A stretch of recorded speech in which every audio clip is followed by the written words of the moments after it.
Shalom Chaverim, welcome back to our discussion of Sichos HaRan, B'siyata D'Shmaya. Today we're going to cover two Sichos. We're still going in order. Last time we covered Sicha number 27, and today with the help of heaven we're going to look at Sichos 28 and 29, which are both related to the same idea, which is Torah study, a foundational practice for all of Judaism, not just for Breslov Hasidus, but also we're going to get an interesting gloss on that from Rabbi Nachman, which I think is a bit of a chiddush, a novel insight from Rabbi Nachman. So let's jump right in with Sikha number 28, which contains mamish, one of the most famous statements of Rabbi Nachman right at the beginning. He says, attempt to go through all of our sacred books in the course of your lifetime. You will have then visited every place in the Torah. It's this beautiful mashal, right? This beautiful metaphor that Rabbi Nachman is using, that if you read every sefer, every Jewish book that there is, then you'll be able to say that you have visited every place in the Torah. Rabbeinu continues, the very rich travel constantly from land to land. They spend huge amounts just so they will be able to boast that they have been to some faraway place. Keep in mind that he's writing at the end of the 18th, beginning of the 19th centuries, and travel obviously at that point was very much limited to the ultra wealthy. Today travel is a little bit more common.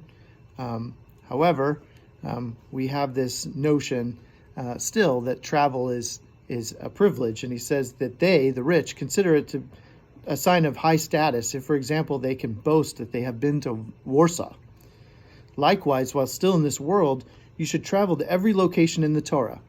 In the future life, in Olam Haba, the world to come, you will then be able to boast that you have visited every place in our sacred literature.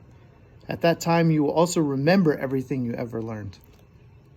So it's this amazing thing. He's equating travel, physical travel, with this spiritual travel. You know, one of the things that Rabbi Nachman taught is that wherever your mind is, that's where you are. And if you devote your mind to Torah study, then you are, in a way, traveling to every corner of the Torah. And I think it's a beautiful idea.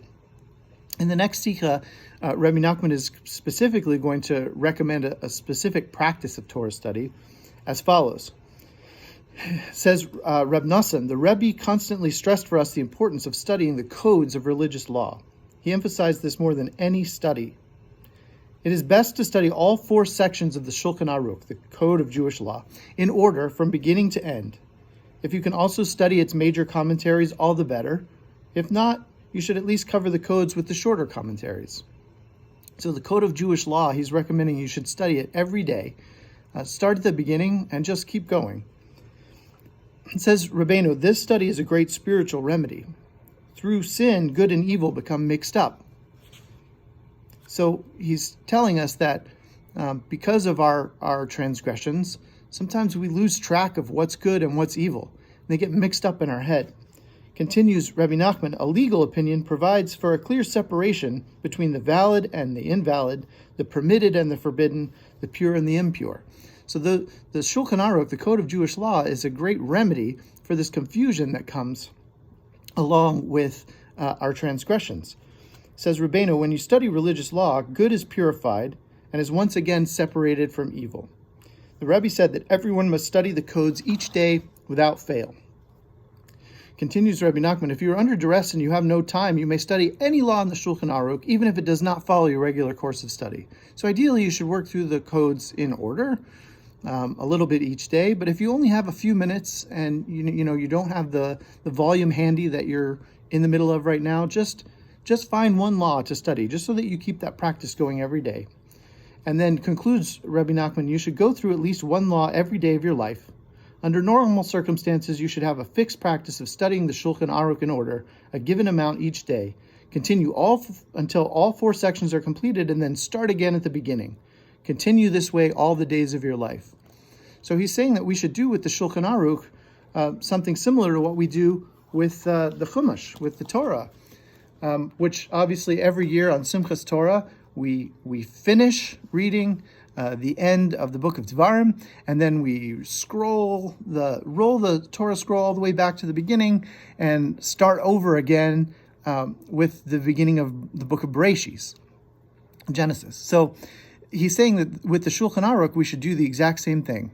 We should start at the beginning, and we should read at least one law, study at least one law every day, ideally with some commentary.